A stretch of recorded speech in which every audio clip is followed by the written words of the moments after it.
তবে ভাইয়া আমি আপনাদের পাশের বাসায় থাকি, আপনাদের প্রতিবেশী। 2 মাস হলো এই বাসায় উঠেছি। হ্যাঁ, আমি খেয়াল করছি। আপনি বলেন কি হয়েছে? ভাইয়া আসলে আমার একটা হেল্প দরকার ছিল। হেল্প? কেমন হেল্প? ভাইয়া আমার মায়ের ক্যান্সার, আর মায়ের চিকিৎসার জন্য অনেক টাকা দরকার। এই শহরে মা ছাড়া আমার আপন বলতে কেউ নেই যে আমাকে সাহায্য করবে।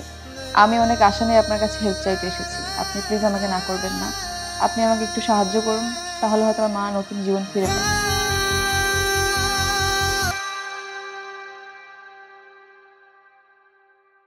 এই নিন, এখানে 20,000 টাকা আছে। ধন্যবাদ ভাইয়া, আপনি আমার অনেক বড় উপকার করলেন। আপনার এই উপকারের কথা আমি কখনো ভুলবো না। আপনি চিন্তা করবেন না, আমি 2 সপ্তাহের মধ্যে আপনার সব টাকা ফেরত দিয়ে দিব। আমি আজ আসি। ওকে।